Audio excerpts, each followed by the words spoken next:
narasumber kami di pagi yang hari ini.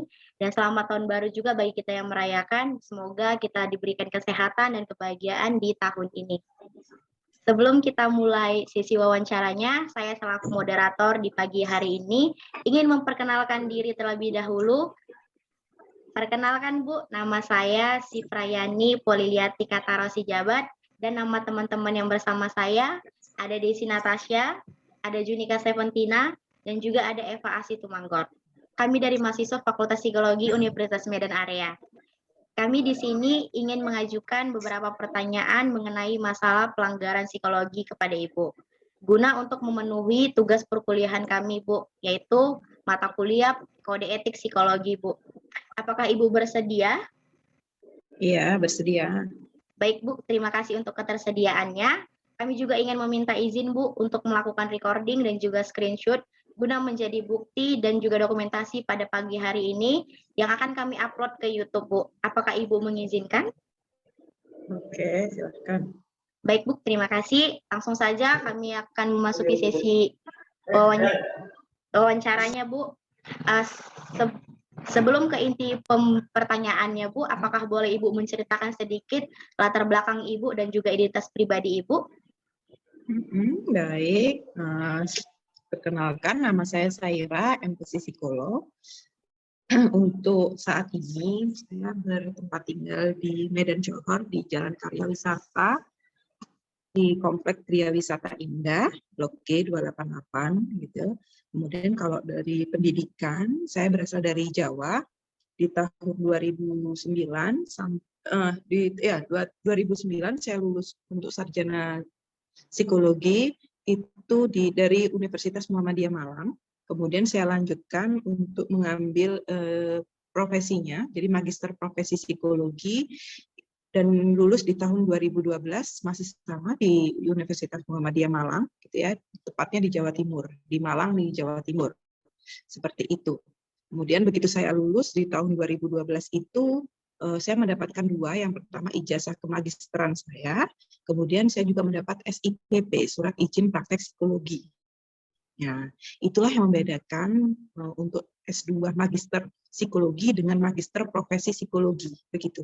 Karena background saya dari sarjana psikologi, kemudian dilanjutkan untuk mengambil profesi, otomatis saya bisa dikatakan untuk keluar dengan psikolog, seperti itu. Tapi kalau untuk Magister Psikologi, itu bisa berasal dari tidak linear, artinya S1-nya bisa dari manapun yang kemudian pendalaman untuk sainsnya psikologi itu bisa, tapi dia tidak berhak untuk mendapat SIPP atau sebutan psikolog itu, seperti itu. Jadi barulah tahun 2000 saya sempat vakum waktu itu, walaupun saya di tahun 2012 sudah lulus dan SIPP saya masih aktif waktu itu. Tapi saya tidak menggunakan karena saya waktu itu menikah, punya anak, kemudian hamil, menyusui, seperti itulah. Jadi saya bisa aktif kembali di tahun 2016. Jadi untuk masa SIPP itu ada masanya, jadi 2 tahun harus ada perpanjangan untuk yang pertama kali. Jadi dan perpanjangannya itu tidak hanya seperti memperpanjang SIM. Jadi kita memperpanjangnya itu harus dengan studi kasus, ada 10 kasus yang diujikan kembali seperti itu selama keaktifan kita yang oleh tim pusat dari HIMSI pusat seperti itu. Yang untuk melihat kelayakan perpanjangan SIPP saya seperti itu. Kemudian di tahun 2016 lah itu saya mulai bekerja freelance. Saya tidak bergabung di lembaga atau biro psikologi tertentu, tapi saya biasanya diajak bersama untuk proyek seperti apa, seleksi karyawan atau untuk masuk sekolah, kejurusan, jadi anak-anak SMA untuk penjurusan atau kesiapan anak memasuki SD seperti itu. Nah, barulah saya bergabung di situ. Walaupun memang saya konsentrasinya untuk di S1-nya saya di psikologi perkembangan, tapi memang kalau untuk sarjana tidak ada sebutan psikolog apa A, B, C, D kan tidak seperti itu. Tapi untuk yang di magister profesinya saya ambil yang klinis, gitu ya, karena SIPP saya itu masih bisa digunakan untuk PIO, bisa untuk pendidikan perkembangan dan masih bisa lah selama masih mampu dan kita bisa menghandle mempertanggungjawabkan laporan dari LHPP-nya seperti itu, it's okay. Ya, saya pakai itu SIPP saya seperti itu. Kemudian di tahun 2017-18 saya bergabung di Women Crisis Center. Jadi di Malang, saya waktu itu kan untuk di Medan ini saya baru di tahun 2019 awal baru saya ada di Medan. Sebelumnya saya ada di Jawa Timur, di Malang. Saya di sana bekerja sebagai konsultan untuk psikologi ya di koperasi wanita gitu ya. Jadi untuk konseling seperti itu. Kemudian saya juga mengajar di Institut Agama Islam di sana di Pasuruannya. Kemudian saya juga bekerja freelance tadi seperti itu. Barulah di tahun 2019 saya pindah di Medan mengikuti suami, dan disinilah baru saya tinggalkan yang di Jawa, saya resign gitu ya. Kemudian saya mengajar di UMA saat ini, dan saya juga punya praktek mandiri walaupun bukan biru, jadi di rumah praktek mandiri, sekaligus saya juga bergabung di aplikasi telemedicine di Halo Dokter. Dan untuk keorganisasian, karena saya psikolog, otomatis harus masuk di HIMSI. HIMSI sebagai naungan ini ya, sarjana psikologi dan psikolog. Kemudian saya ambil lagi di IPK-nya, karena saya psikolog klinis, jadi masuklah di Ikatan Psikolog Klinis Indonesia. Dan karena di Sumatera Utara, otomatis harus mengikuti di IPK Sumut. Seperti itu, dan HIMSI-nya pun HIMSI Sumut. Seperti itu sih, Kak. Baik, terima kasih banyak Bu atas penjelasannya. Ternyata Ibu udah banyak sekali pengalamannya ya Bu. Tidak, masih sangat jauh dari pengalaman yang banyak itu. Ya, ya baik, terima kasih Bu. Tadi kan ada Ibu menyinggung tentang SIPP kan Bu. Nah, saya mau bertanya sebenarnya bagaimana sih cara memperoleh SIPP tersebut Bu, dan seberapa penting itu untuk profesi psikolog seperti itu Bu? Iya, jelas. Ketika kita pertama harus berangkatnya dia dari sarjana psikologi. Jadi harus linear antara S1 dan S2-nya, dan S2-nya dia harus ambil yang profesi ya. Magister profesi psikologi. Karena untuk magister psikologi itu ada dua. Ada tiga bahkan ya. Ada magister psikologi sains, ada magister psikologi terapan, ada magister profesi psikologi. Dan untuk mendapatkan SIPP itu harus berasal dari magister profesi psikologi, seperti itu. Karena di situ nanti ada uji komprehensif dari HIMSI yang bisa mengeluarkan untuk SIPP tersebut. Jadi bukan dari pihak kampus ya. Kalau pihak kampus itu hanya untuk ijazah S2-nya gitu ya, magisternya itu. Tapi kalau untuk SIPP, jadi waktu itu saya penggarapan tesis plus juga penggarapan persiapan studi kasus 10 kasus untuk SIPP secara bersamaan. Dan nanti yang mengujikan itu kalau untuk SIPP dari HIMSI, sedangkan kalau untuk tesis tentunya dari kampus, dari universitas, dari fakultas seperti itu. Gitu. Nah, jadi untuk di kampus saya, ini pengalaman saya dapatkan dari kampus saya, itu pengurusannya kolektif. Jadi begitu saya lulus, saya langsung dapat dua itu, ijazah magister plus juga SIPP. Dan langsung secara otomatis bergabung di HIMSI, keanggotaannya. Nah, kenapa? Karena itu sangat penting ya, HIMSI itu sebagai rumah atau naungan yang bisa melindungi kita, bisa menjadi rujukan kita sebagai polisinya lah ibaratnya, dan juga sebagai rumah kita untuk pengembangan diri, untuk mendapatkan teman kolega ya, teman sejawat, kemudian sharing pengalaman, sharing keilmuan, dan juga pengontrol kita agar kita masih berada di dalam kode etik psikologi seperti itu.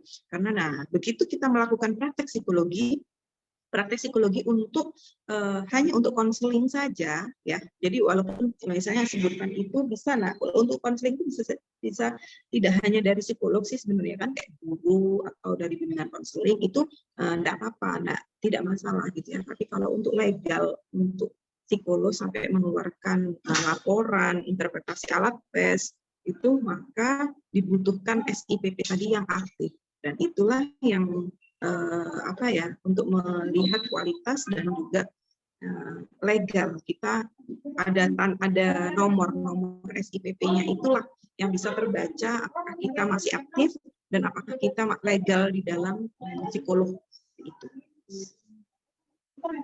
Jadi sangat penting kalau dikatakan SIPP itu harus punya dan harus aktif. Dan itu masa aktifnya untuk awal 2 tahun, kemudian akan diperpanjang terus 5 tahun sekali. Seperti itu. Itu untuk psikolog ya. Nah, masa psikolog klinis dan di bawah naungan Kemenkes juga, jadi saya juga harus punya STR. Itu ada surat tanda registrasi, itu jadi kita disamakan dengan dokter, dengan perawat gitu ya. Jadi itu ada lagi kelengkapan berkas STR itu yang harus kami miliki ketika kami berada untuk praktek rumah sakit atau praktek-praktek di ini ya, klinik-klinik kesehatan. Itu tidak hanya SIPP, jadi juga harus punya STR tadi. Seperti itu. Dan STR itu diperpanjang 5 tahun sekali. Dan itu jalurnya sudah keluar dari HIMSI. Jadi kita di bawah naungan Kemenkes itu. Seperti itu. Kalau khusus untuk klinis ya. Tapi kalau untuk psikolog yang lain, saya kurang tahu, kayak belum. Karena kalau untuk klinis kan kita udah masuknya di dalam tenaga kesehatan. Seperti itu. Baik, terima kasih Bu. Berarti kalau psikolog khusus yang klinis, tidak cukup hanya SIPP berarti ya Bu? Ya. Harus ada. Dan masih banyak lagi sebenarnya, ada SIPPK, kemudian ada lagi ya SIPPK, itu surat izin praktek psikolog klinis. Itu khusus yang untuk bekerja di rumah sakit, dan jika punya praktek mandiri yang legalitasnya lengkap, tapi itu masih belum tahapan entah ya, kalau memang wajib sih, cuman kalau untuk sekarang saat ini yang saya gunakan untuk di Alur Dokter pun masih SIPP dan STR. Untuk tahapan SIPPK masih belum. Untuk sayanya belum ke tahapan itu. Baik, terima kasih Bu. Ternyata sangat banyak yang harus dilengkapi ya Bu. Baik, terima kasih, saya serahkan kepada moderator. Baik, terima kasih juga untuk penjelasannya Bu. Kita lanjutkan ke pertanyaan selanjutnya ya Bu. Oke, silakan. Terima kasih Bu untuk penjelasannya tadi mengenai SIPP atau surat izin praktek gitu ya Bu. Iya, surat izin praktek psikolog ya, SIPP. Nah, ya, kalau dokter kita pakainya SIP, surat izin praktek saja. Tapi kalau SIPP itu surat izin praktek psikolog. Oh, oke Bu. Berarti SIPP, saya ralat ya Bu, mohon maaf tadi. SIPP atau surat izin praktek psikolog. Berarti saya ingin bertanya nih Bu sedikit, bagaimana tanggapan Ibu mengenai dari tidak adanya surat SIPP ini terhadap seorang psikolog yang membuka praktek gitu Bu? Bagaimana tanggapan Ibu mengenai hal itu, dan apakah hal tersebut itu termasuk ke dalam pelanggaran kode etik psikologi Bu? Iya, jelas sekali. Ketika itu sangat, entah ya, kalau di Sumatera ini, kalau di Jawa itu sangat ketat sekali. Tidak hanya lembaga atau biro psikologi itu yang harus dipertanggungjawabi oleh psikolog, tapi ketika kita bekerja freelance, itu kita harus menunjukkan SIPP tadi untuk bisa digunakan. Artinya ketika saya misalnya bergabung untuk seleksi karyawan, kemudian mereka lihat nih SIPP saya tidak aktif, maka mereka tidak bisa menggunakan, karena itu bentuknya sangat ini ya, untuk kode etik ya, karena itu sudah melakukan pelanggaran berarti. Gitu. Kita kan ada masanya, ketika kita masa di SIPP itu sudah habis, itu sudah kadaluarsa, itu mungkin ada rentan waktu sekitar 6 bulanan, karena kan pengurusan itu kan nggak bisa langsung ya, pengurusan itu butuh waktu sekitar hampir setahunan untuk bisa perpanjangan. Nah, maka dari itu ada antisipasi, biasanya ada surat rekomendasi dari HIMSI yang menyatakan, oh iya, bahwa misalnya Bu Saira masih sedang dalam pengurusan perpanjangan, jadi masih bisa lah digunakan, misalnya seperti itu. Hal-hal seperti itu sangat intens dan sangat krusial kalau di Jawa, pengalaman saya. Tapi entah kalau di Sumatera ini saya masih meraba-raba, karena banyak juga lembaga atau biro psikologi, dan itu penanggung jawabnya bukan psikolog, dan itu saya rasa sudah pelanggaran. Dan HIMSI pun kontrolnya pun, kalau yang saya tahu memang sangat ketat lah ketika untuk penanganan kasus-kasus apapun, dan LHPP itu diperiksa ya, laporan hasil psikolognya itu diperiksa, pastinya nampak ini nomor-nomor SIPP itu gitu. Nah, ini sudah wewenangnya HIMSI, karena HIMSI pun itulah sebagai polisi untuk ya masalah kode etik pelanggaran tadi ini kan itu. Dan tentunya HIMSI juga sudah bekerja sama dengan pihak hukum untuk memberikan sanksi atau memberikan apa ya, saya kurang tahu di situ gitu, karena walaupun saya masuk di HIMSI kan saya anggota gitu. Nah, itu pihak pengurus lah, pengurus dari organisasi HIMSI untuk bisa meminimalkan lah praktek-praktek yang ilegal itu gitu. Oke, baik Bu, terima kasih penjelasannya. Ini ada pertanyaan lagi Bu. Dari penjelasan yang sudah Ibu berikan barusan, apakah dari pihak HIMSI itu ada atau dari suatu organisasi atau lembaga itu melakukan pemeriksaan secara berkala nggak Bu untuk memeriksa dari surat-surat SIPP ini Bu? Saya kurang tahu ya, tapi kalau saya rasa di Jawa itu sangat ketat. Jadi begitu kami memberikan LHPP kepada perusahaan atau kepada sekolah gitu kan, legalitasnya pasti akan dipertanyakan gitu loh. Jadi ya kita pun sendiri akhirnya berhati-hati gitu ya, karena itu nanti bisa diperkarakan. Ketika perusahaan atau sekolah itu lapor kepada HIMSI, maka ya kita yang kena, dan itu bisa sampai kita dinonaktifkan menjadi psikolog. Seperti itu, banyak kasus-kasus seperti itu gitu. Dan untuk masalah frekuensi kapan kontrolnya, berkalanya berapa tahun sekali, kayak saya kurang tahu di situ gitu. Tapi yang jelas perusahaan atau sekolah yang menggunakan jasa psikolog, mereka pun untuk akreditasi ya, sekolah-sekolah atau kampus itu pasti untuk kelegalitasan SIPP itu akan dipertanggungjawabkan gitu. Oke, terima kasih Bu. Saya kembalikan kepada moderator. Terima kasih Bu untuk penjelasannya. Kita memasuki pertanyaan selanjutnya ya Bu. Saya persilahkan.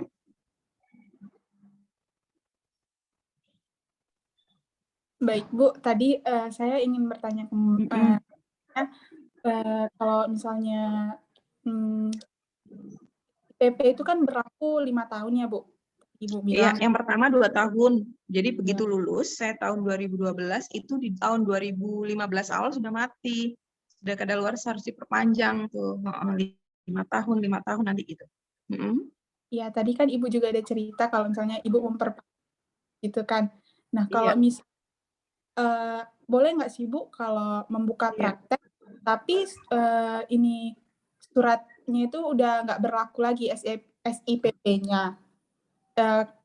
Boleh nggak Bu praktek, ada nggak jangka waktu tertentu yang diberikan gitu Bu dari ada jangka waktu yang diberikan membuka praktek? Misalnya nih saya masa ininya kan kebetulan saya baru memperpanjang. Jadi saya habis di tahun 2025 kalau nggak salah, 2025 atau 2026 gitu ya, antara itu. Nah, begitu misalnya nih sudah mendekati masa itu, cepat-cepatlah saya mengurus perpanjangan nih, gitu kan.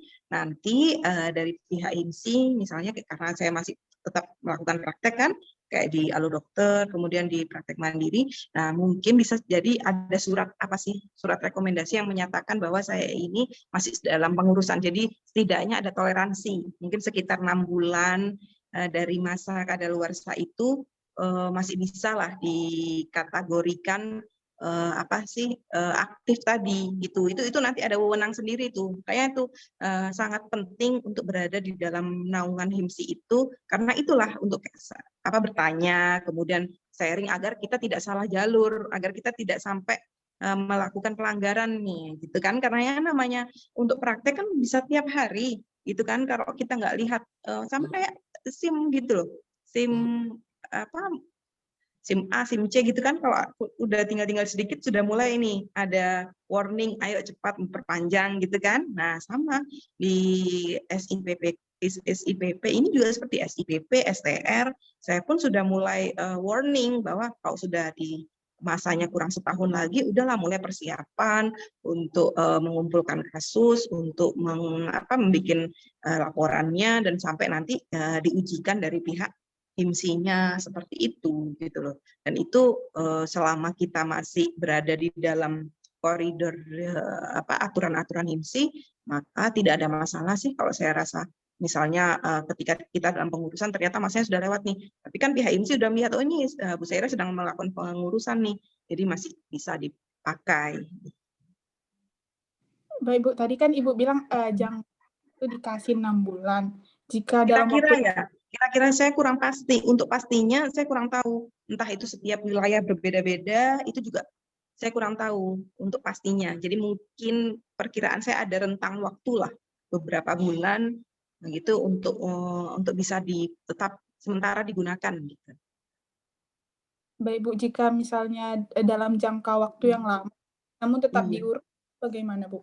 Oh tidak bisa, karena untuk masa pengurusan biasanya 1 tahun itu yang lama, itu sudah termasuk yang terlama gitu. Kalau untuk di Jawa itu 2 minggu udah selesai sebenarnya pengurusan itu. Nah, untuk yang kemarin pengalaman saya ngurus di Sumut ini bisa hampir 1 tahun, entah kendalanya di mana, padahal pun saya sudah sangat aktif untuk menanyakan gitu. Itu kan pihak-pihak ini ya dari organisasi masing-masing wilayah ya, gitu ya. Jadi kalau di Jawa itu sangat cepat gitu, begitu tahu kita udah kadaluarsa, kita ngurus cepat dalam waktu 2 minggu, seminggu pun 2 minggu itu sudah bisa keluar, karena itu sangat penting untuk kami kan gitu. Nah, kendala-kendala itu ya saya rasa entah itu masalah administrasi kah atau keterlibatan orang-orang yang ada di organisasi, hal-hal yang seperti itu saya kurang tahu gitu. Baik Bu, satu pertanyaan lagi tadi kalau udah jangka waktu dia tidak mengurus juga namun membuka praktek itu kena pelanggaran ya Bu? Bisa kena pelanggaran itu, apalagi sampai mengeluarkan ini ya laporan psikolog itu kan harus ada tanda tangannya tuh, psikolognya siapa, ada nomor SIPP-nya. Tapi kalau untuk sekedar konseling saja saya rasa masih aman. Kalau konseling kan nggak harus ini ya, kita sarjana psikologi pun sudah bisa melakukan konseling ya. Tapi kalau sampai psikoterapi, sampai bikin laporan, interpretasi alat tes, itu maka harus, dan itu dilaporkan, maka itu dibutuhkan SIPP yang aktif.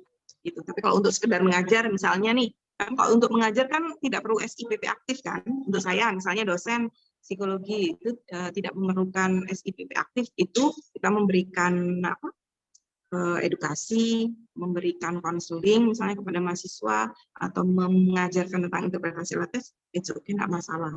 Tapi kalau sampai pada bikin laporan dan laporan itu diberikan kepada mitra kita, itu yang krusialnya di situ yang akan nampak pelanggarannya.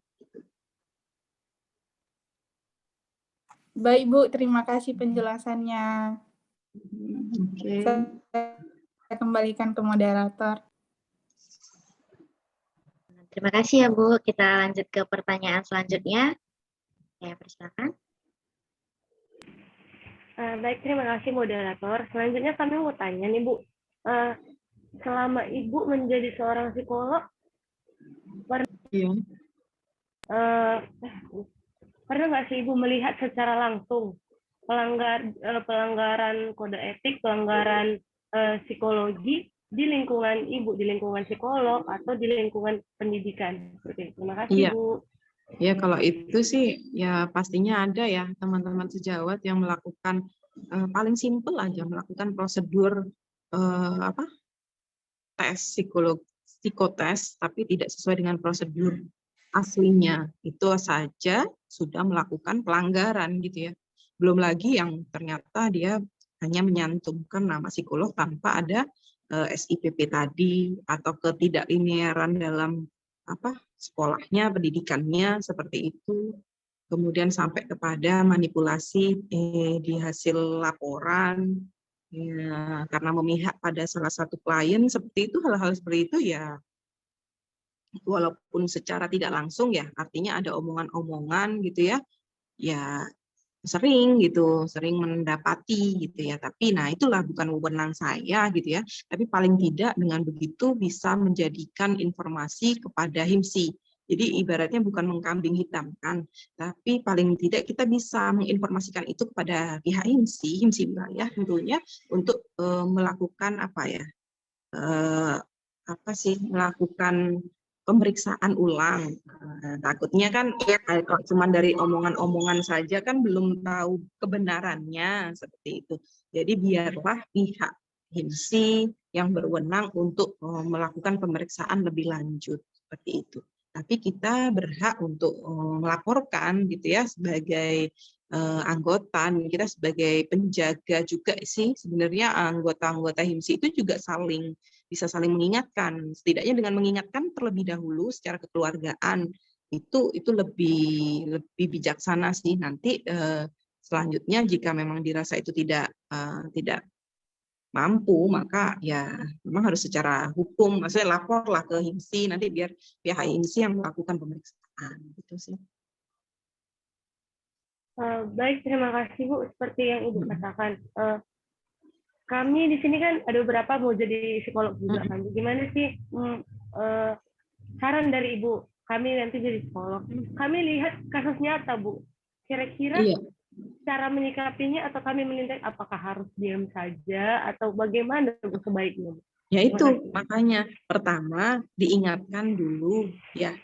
Mengingatkan ini tentunya kita butuh penjelasan ya. Jadi jangan mengira langsung mengejas atau menghakimi, tapi kita mempertanyakan dengan penjelasan itu. Misalnya nih ternyata teman sejawat kita, dia kok melakukan prosedur tes psikotesnya salah ya, sampai interpretasinya pun salah.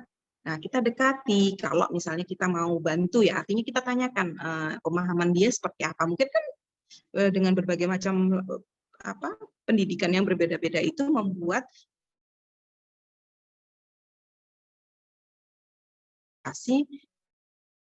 dengan arif, artinya dengan sopan, dengan bijaksana, gitu ya. Kemudian setelah didapatkan hal-hal jika itu memang pelanggaran itu krusial, gitu ya, sampai pada manipulasi, nah hal-hal seperti itu ya bukan hanya diam, kita ya harus lapor, gitu lah. Lapornya kemana?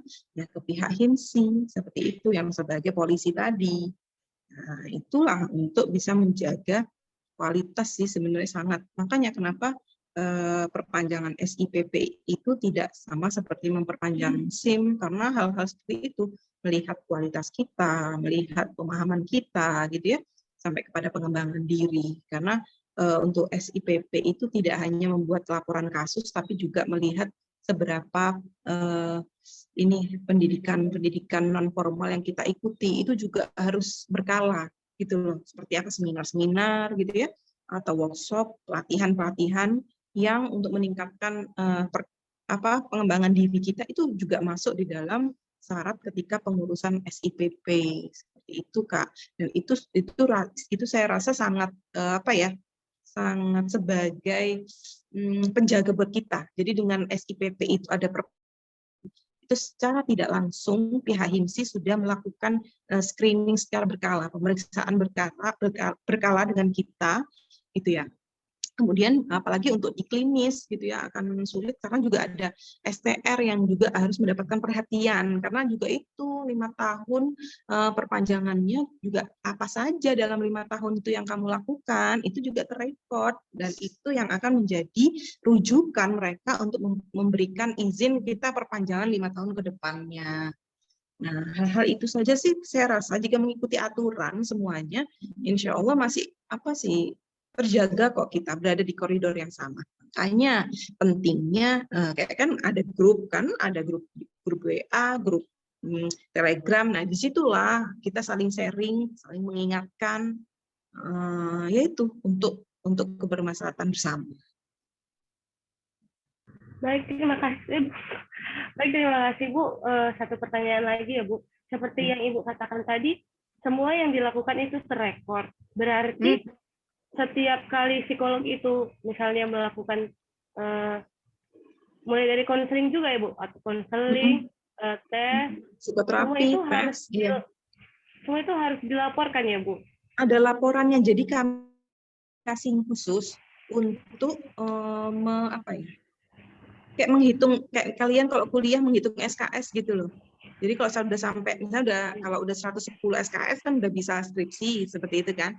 Sama, kami kalau sudah sampai 100 SKP, istilahnya SKP untuk di STR, itu kalau udah 100 SKP, maka kami sudah 5 tahun ya, itu sudah bisa perpanjangan. 5 tahun dengan 100 SKP, itu kami bisa mengajukan perpanjangan. Dan itu terikotnya di aplikasi khusus. Jadi kalau IPK itu di SIMAK IPK namanya. Terbaca nih Saira di akunnya Saira itu sudah berapa SKP sampai detik ini, itu sudah terikot semua.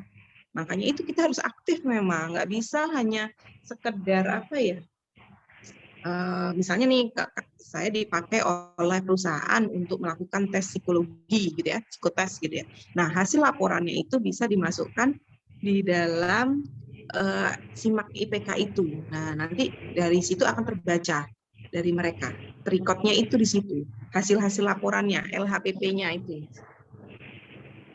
Atau lagi melakukan tes untuk sekolah. Nah, sekolah ya sebenarnya kalau klinis arahnya ya harus yang klinis seperti itu ya, untuk melakukan psikoterapi, hal-hal seperti itu. Terus saya mengajar di mata kuliah klinis itu sudah masuk di dalam hitungan SKP-nya itu. Itu Kak. Ya, memang kita harus rajin untuk melaporkan gitu ya. Ada format laporannya tersendiri. Gitu. Baik, terima kasih banyak Bu. Ternyata ada banyak sekali prosedur yang harus dilakukan ya Bu. Baik, terima kasih. Selanjutnya saya serahkan kepada moderator. Baik, terima kasih Eva. Kita masuki pertanyaan selanjutnya ya Bu. Saya persilakan. Masih banyak ya, pertanyaannya masih banyak ini ya. Jangan sulit-sulit. Enggak kok, kita sambil sharing aja Bu, bagi pengalaman kepada kami Bu. Ayo lanjut. Oke, baik Bu. Saya mau melanjutkan pertanyaannya Bu. Jadi kan dari penjelasan yang Ibu sudah jelaskan tadi mengenai kasus-kasus yang sudah Ibu lihat gitu tentang pelanggaran-pelanggaran yang ada. Ibu juga tadi sudah menjelaskan dari segi sesama psikolog, dari segi sesama teman, bagaimana cara mengatasinya. Yang menjadi pertanyaan saya sekarang Bu, kan ada tuh beberapa psikolog yang sudah diingatkan dari segi teman atau sudah dikatakan dengan baik-baik dengan cara arif gitu kan Bu. Dan memang psikolog tersebut tidak menanggapi atau tidak mengubah kesalahan itu Bu gitu.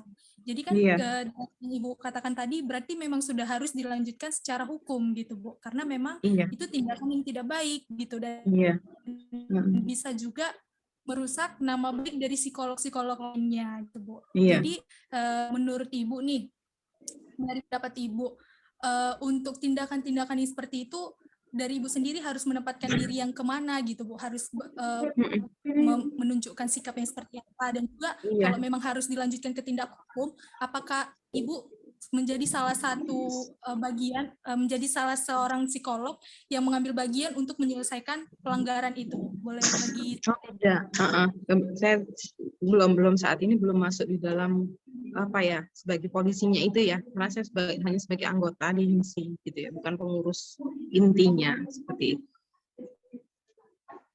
Berarti itu memang hanya sekedar mengingatkan saja gitu ya? Iya, hanya itu kapasitasnya. Baik Bu, terima kasih. Saya kembalikan kepada moderator.